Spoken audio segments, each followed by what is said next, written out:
एक टॉपिक रह गया था ऑटो इम्यूनिटी और ऑटोइम्यून डिजीज़ेस। इम्यूनिटी में क्या होता था, हमारे पास जो फॉरेन एंटीजन्स आता था उनके ख़िलाफ़ हमारी बॉडी एंटीबॉडीज़ बनाती थी।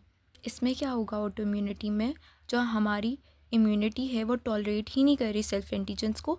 जो पहले सेल्फ टॉलरेंस थी वो किस वजह से थी, जो इमेच्योर टी और बी लिम्फोसाइट्स थे उन्होंने जाके मेच्योर होना था थाइमस में और बी लिम्फोसाइट्स में, जो अपनी सेल्फ एंटीजन के अगेंस्ट रिएक्ट करते थे उसको ये क्या करवा देता था, डिस्ट्रॉय। अगर पेरीफ्री में मेच्योर लिम्फोसाइट रिकॉग्नाइज करते थे सेल्फ एंटीजन्स को, तो जो रेगुलेटरी टी लिम्फोसाइट्स थे, रेगुलेटरी टी लिम्फोसाइट्स कौन से थे, जो स्प्रेस करते थे इम्यून सिस्टम को, तो उन्होंने क्या करना होता था, ब्लॉक करवा देते थे उसकी एक्टिवेशन को और डाया हो जाते थे बाय एपोप्टोसिस। अब हमारे पास फेलियर क्यों हो रहा है सेल्फ टॉलरेंस का, या तो इनहेरिटेड है या फिर क्या है, जब टिश्यू और इन्फेक्शस होता है तो हमारे पास एक्सपोजर होता है एंटीजन्स का, जो एक्टिवेट करवा देता है एपीसीज को और लिम्फोसाइट्स को। एसएलई क्या है, एक सिस्टमिक ऑटोइम्यून डिसऑर्डर है। इसमें क्या होता है, ऑटो एंटीबॉडीज़ बनती हैं जो क्या करती हैं, डायरेक्टेड होती हैं अगेंस्ट न्यूक्लियर एंटीजन। इसने और क्या करना होता है, ये रिएक्ट करता है आरबीसीज के साथ, प्लेटलेट्स के साथ। तो आरबीसीज और प्लेटलेट्स के साथ रिएक्ट करे तो क्या करवाएगा, हीमाटोलॉजिकल एबनॉर्मेलिटीज़ करवाएगा। ये क्या करवाएगा, इन्फ्लेमेशन करवाएगा, नेफ्राइटिस, आर्थराइटिस करवाएगा और स्किन लीजन। इसकी अंडरलाइनिंग कॉज क्या हो सकती है, या तो एक्सेस जो है जनरेशन हो रही है न्यूक्लियर एंटीजन्स की, या एक्सेस प्रोडक्शन हो रही है टाइप 1 इंटरफेरॉन्स की। अब है शॉगरेन सिंड्रोम। जो शॉगरेन सिंड्रोम होता है ये इन्फ्लेमेटरी डिजीज़ होता है, जिसमें क्या होता है, हमारे पास लाइवरी लेक्रीमेटरी ग्लैंड्स की जो सिक्रीशंस होती हैं वो कम हो जाती हैं, जिस वजह से क्या होगा, ड्राइनेस होगी माउथ की और आई की। अब इसको ट्रीट करने के लिए क्या दे रहे थे, पाइलोकार्पिन दे रहे थे।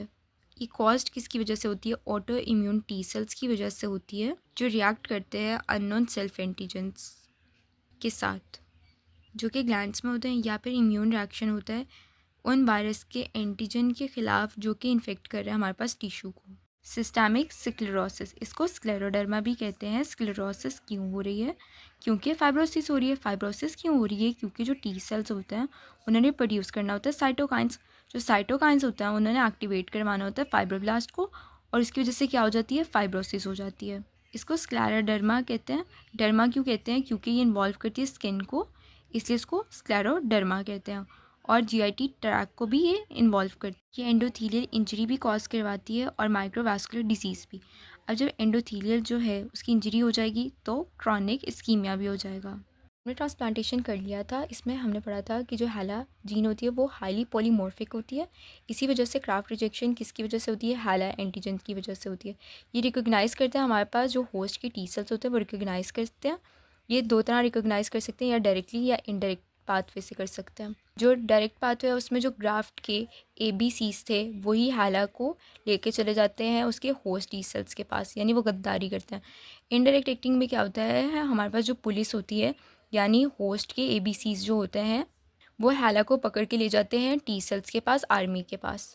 रैपिड ग्राफ्ट रिजेक्शन किस में हो रही थी, हाइपर एक्यूट रिजेक्शन में हो रही थी। और क्या होता था, थ्रोम्बोसिस हो रहा था और इस्कीमिया डैमेज हो रहा था। एक्यूट रिजेक्शन में क्या हो रहा था, दो तरह की थी, एक्यूट सेलुलर रिजेक्शन थी और एक्यूट एंटीबॉडी मीडिएटेड रिजेक्शन थी। एक्यूट सेलुलर रिजेक्शन में क्या था, जो हमारे पास साइटोटॉक्सिन्स और टी सेल्स थे वो डिस्ट्रॉय कर रहे थे हमारे पास ग्राफ्ट के सेल्स को, उसके पैरेन्काइमा को, बाय साइटोटॉक्सिसिटी और इन्फ्लेमेटरी रिएक्शन। जो एक्यूट एंटीबॉडी मीडिएटेड रिजेक्शन है, इसमें क्या होता है, जो एंटीबॉडीज़ होती हैं वो डैमेज करती हैं हमारे पास उसके वैस्कुलेचर को।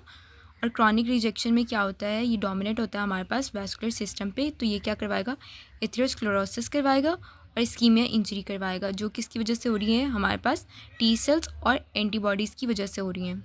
जो इस समय टी सेल्स होते हैं ना वो क्या रिलीज़ करते हैं, साइटोकाइंस रिलीज़ करते हैं।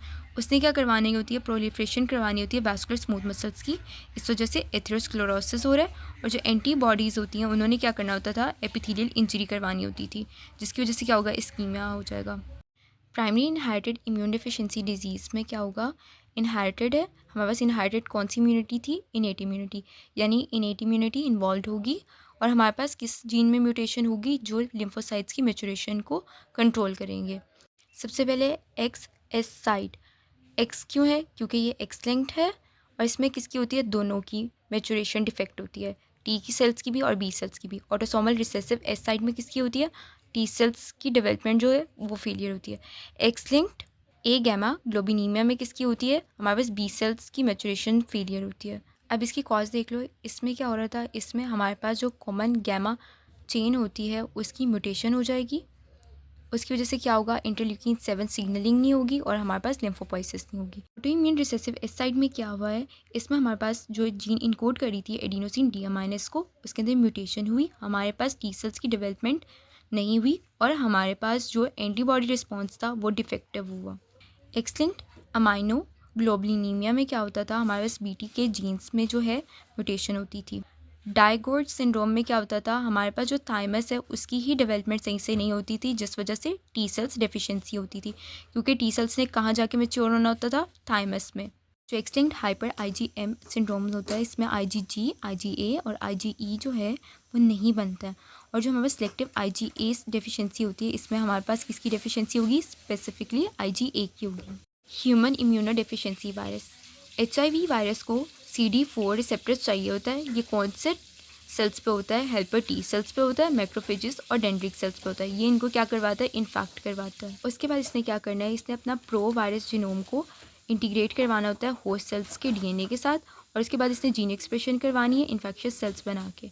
ये जो है ये प्रोग्रेस करता जाता है। इसका मैकेनिज्म ऑफ एक्शन क्या होता है कि इसने CD4 हेल्पर सेल्स को क्या करवा दिया, कम करवा दिया, और इसने मैक्रोफेजेस और डेंड्रिटिक सेल्स में डिफेक्ट करवा दिया, और लेटर लाइफ में क्या कराता है, ये डिस्ट्रक्शन करवाता है architectures of lymphoid tissues. Lymphoid tissues से ही तो हम लोगों के पास लिम्फोसाइट्स बन रहे थे। अब इसके कॉम्प्लिकेशंस क्या आएंगे, जब ये डिजीज़ जो है वो प्रोग्रेस करेगी। अगर ये एक्यूट है तो क्या होगा, हमारे पास एक्यूट वायरल इलनेस होगी। अगर ये क्रॉनिक है, डिससेमिनेशन ऑफ वायरस होगा और हमारे पास होस्ट इम्यून रिस्पॉन्स होगा, फिर progressive destruction of immune cells होंगे। अमाइलोडोसिस, इसमें क्या होता है, हमारे पास जो प्रोटीन होती है वो हमारे पास डिपॉजिट होना शुरू हो जाती है एक्स्ट्रा सेलुलर, जहाँ वो एग्रीगेट करती है और इनसॉल्युबल फिब्रिल्स बना देती है। ये लोकलाइज भी हो सकती है, सिस्टमिक भी हो सकती है। ये किन डिसऑर्डर्स में होती है, monoclonal B cell proliferation, chronic inflammatory disease जैसे र्यूमाटाइड आर्थराइटिस जिसमें अमाइलॉइड अल्फा होता है, और हमारे पास अल्जाइमर डिजीज़ में क्या होता था, अमाइलॉइड बीटा होता था। जो अमाइलॉइड डेपोजिशन हो रही थी वो कहाँ हो रही थी, एक्स्ट्रा सेलुलर हो रही थी। तो इसने क्या करना होता था, इसने प्रेशर जो है वो एक्सर्ट करेगी सेल्स पे और टिश्यूज़ पे, और क्या कॉज करवाएगी, इंजरी कॉज करवाएगी, जिसकी वजह से क्या होगा, इन्फ्लेमेटरी रिस्पॉन्स होगा।